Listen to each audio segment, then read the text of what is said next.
Madhya Pradesh state की अगर हम बात करें नीट पीजी 2024 में, तो आज की तारीख से 3 तारीख की अगर मैं बात करूं तो हमारी चॉइस फिलिंग स्टार्ट हो गई है। चॉइस फिलिंग एक्चुअली में स्टार्ट हो चुकी है, तो आप उसके लिए प्रिपेयर्ड रहें।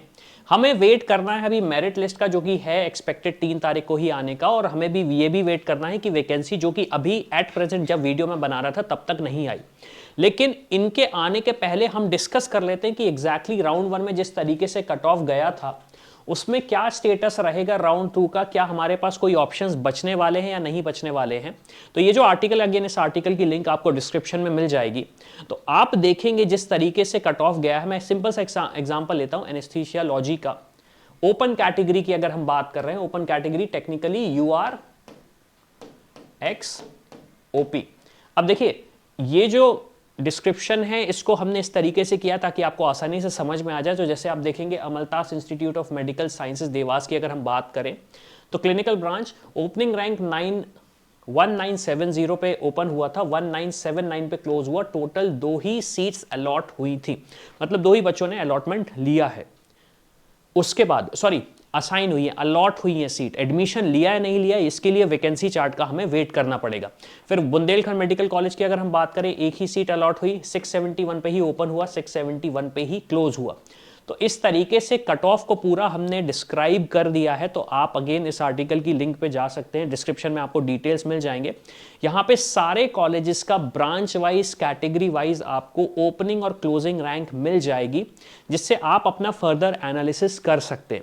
लेकिन अब क्वेश्चन स्टूडेंट्स के दिमाग में ये है कि एग्जैक्टली हमें किस तरीके से प्रिपरेशन करनी चाहिए, क्योंकि मेरे पास जब स्टूडेंट्स और पेरेंट्स के कॉल्स आते हैं, मैं डिस्कस करता हूं, तो वो काफी ज्यादा घबराए हुए हैं कि एग्जैक्टली अब हमें क्या करना चाहिए। तो अगर मैं कट ऑफ की बात करूं आपका, तो कट ऑफ में आपको एक चीज ये समझनी पड़ेगी कि कट ऑफ हाई जाने वाला है राउंड 2 के लिए भी। रीजन उसका बड़ा सिंपल सा ये है, जिस तरीके से काउंसलिंग डिले हुई थी दूसरी स्टेट्स में हुई थी, स्पेशली अगर मैं प्राइवेट मेडिकल कॉलेजेस की बात करूं। क्योंकि दूसरी स्टेट से जो बच्चे मध्य प्रदेश आए थे अपना MBBS करने के लिए, वो भी एलिजिबल थे काउंसलिंग के लिए।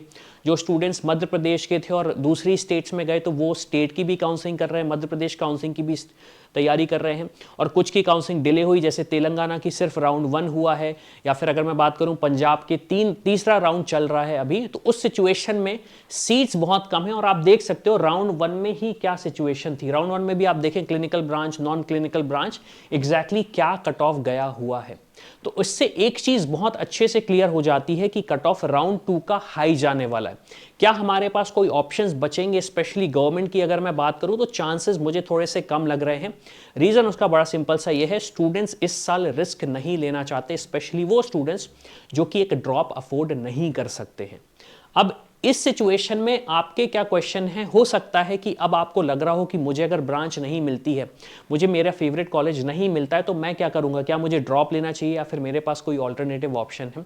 तो उसके आप एक काम कर सकते हैं, आप हमारी टीम को रीच आउट करिए, समझिए उनसे कि एग्जैक्टली आपकी रैंक पे, आपके बजट पे बेस्ट से बेस्ट ऑप्शन आपको क्या मिल सकता है अक्रॉस इंडिया, ताकि आपका साल बर्बाद ना हो। तो इसी के साथ मैं हूं अविनाश, मेरा काम है रास्ता दिखाना, उस पर चल के स्पेशलिस्ट बनना आपका। I hope you like this video. For more such videos, keep watching our channel. And do not forget to like, share and subscribe.